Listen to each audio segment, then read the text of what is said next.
text in a long time.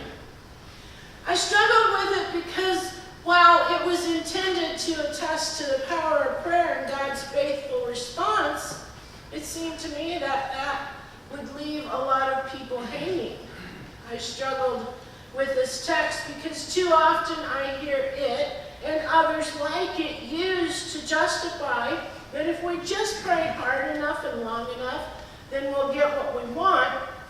But what about those who don't get what they want? Did they not pray correctly? I struggle with this text because it intensifies the pain and the shame of women unable to conceive by suggesting that it is the will of God that closes the womb.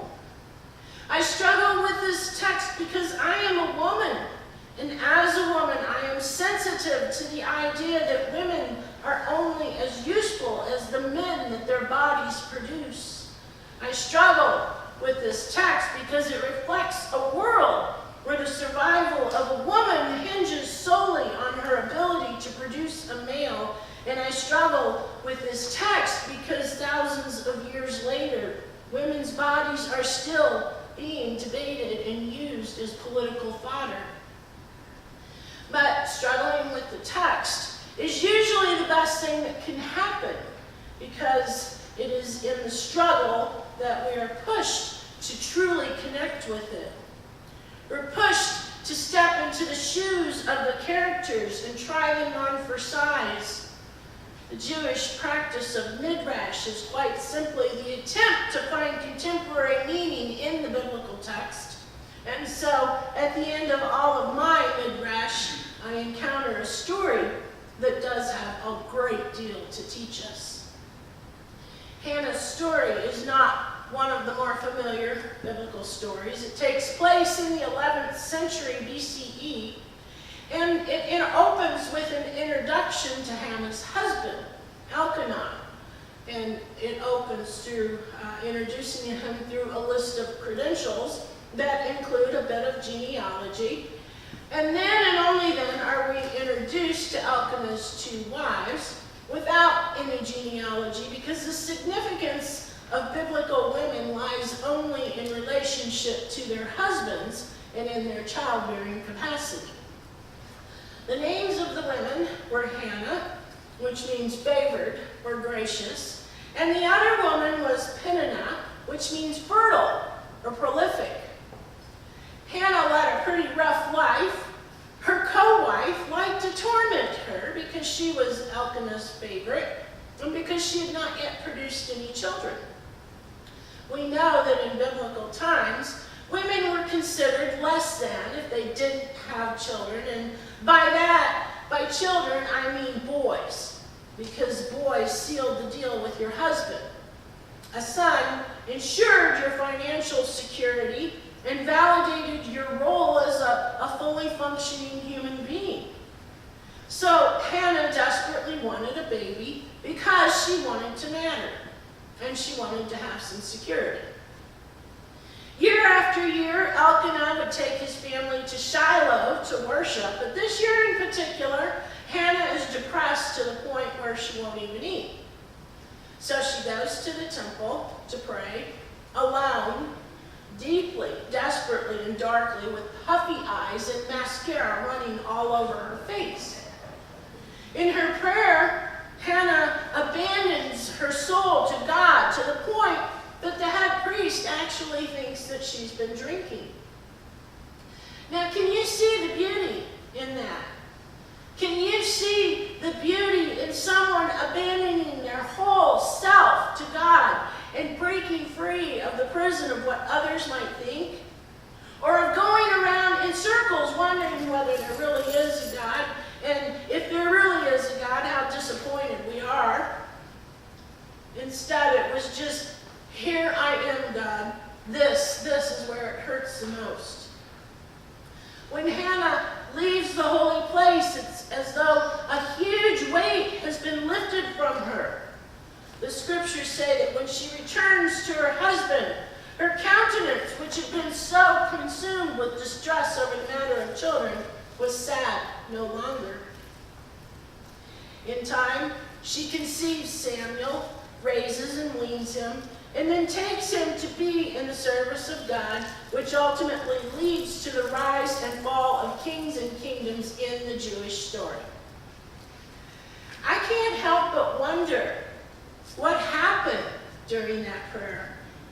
The text says that Hannah was no longer sad, even though she didn't yet know that the outcome was going to be what she hoped for. Did something shift in Hannah's relationship with God? What was it exactly that lifted her up? Now, I'm sure that you can see where this text is a potential landmine filled with pain and grief for women who have experienced infertility, pregnancy loss, and unanswered prayers about childbirth. Because the inability to bear a child or the experience of miscarriage are not just issues of days gone by. These issues are still alive and well. But I think, too, it can be just as painful for women who have had abortions, or women who choose not to have children, or women who are raising children that they don't want.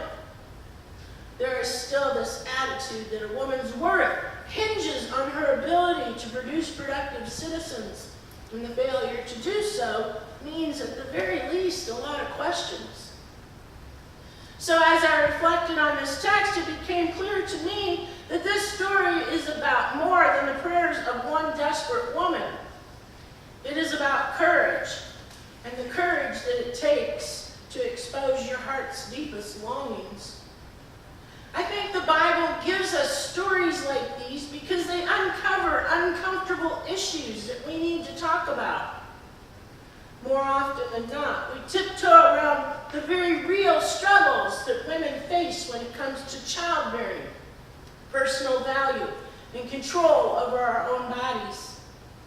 There is a power in breaking the silence, and I think Hannah's story gives us courage to step up and tell our own stories.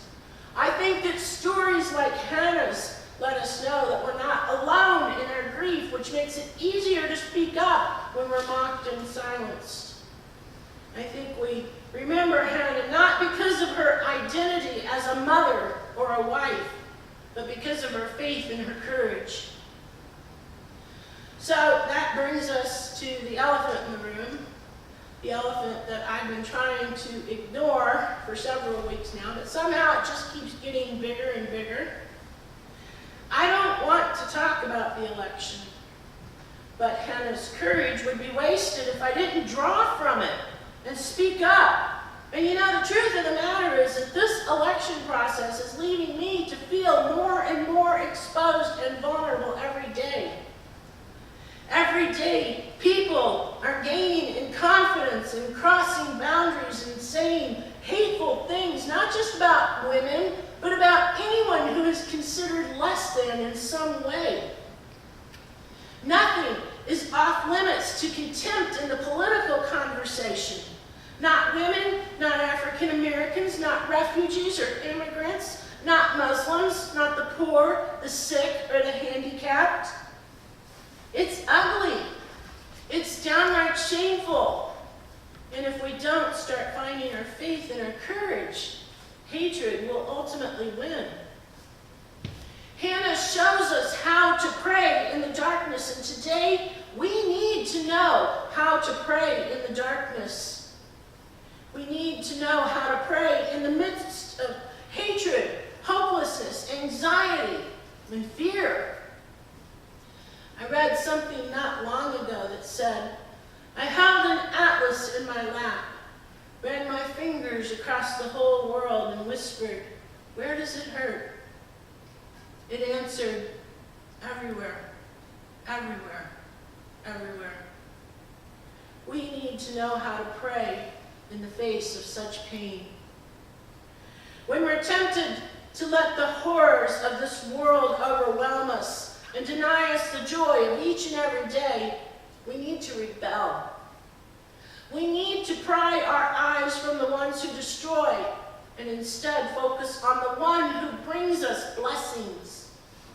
There will never be a time when demagogues are not grasping for power or when things will not be in danger of falling apart. But we are called to continue continue moving forward, striving each day to do our faithful work, to pray our faithful prayers, and to love with the faithful certainty that God is with us, God is among us, God is within us all. God is not absent in Hannah's story. God is hidden and then revealed. Throughout the entire biblical narrative, we find that God arrives in the darkest night.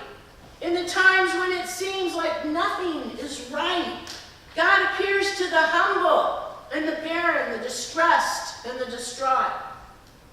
In a desert that appears to be lifeless and dry, God appears out of nowhere, showering us with provision. God makes a way in the wilderness. God makes a way where there is no way.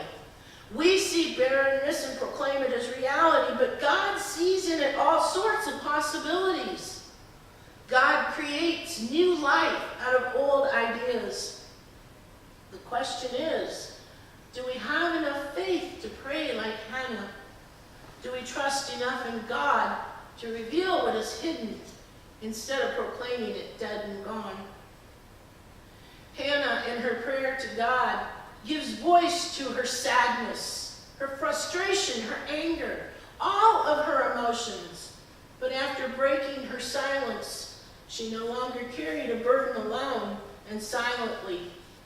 God gave her peace, and her countenance was sad no more. Perhaps part of the power of prayer is the power of complete abandonment before God. Prayer is when even the most intellectual, rational, and reasonable among us get to become mystics. Even if only for a moment, we get to be out of our heads. The psalmist wrote in Psalm 16, "Protect me, Lord, for I have fled, a refuge to you." It's so easy to become consumed by all of the hatred, destruction, and death, and to forget that right directly in the midst of those horrors is God and the certainty of God's blessing. But it's there. As I look at my newsfeed and listen to the conversations around me, I can see it. I can see it in the scores of women who are daring to speak out about abuses, defiant in the face of threats and hatred. I see it in the scores of activists proclaiming publicly that Black Lives Matter, defiant in the face of mace, dogs, and handcuffs. I see it in the scores of Native Americans flooding to North Dakota to block attempts to build a pipeline right directly under a resource that is precious to all of us, defiant in the face of bullets, bulldozers, and arrests. And I see it in everyone who floods the streets just hours after a horrific attack, crying out in their grief, their determination, and their defiance, lighting candles and raising signs that say, "We are not afraid." In Hannah's story, we witness a never-ending thread that weaves its way through Scripture. That idea that God seeks out the extraordinary in the ordinary.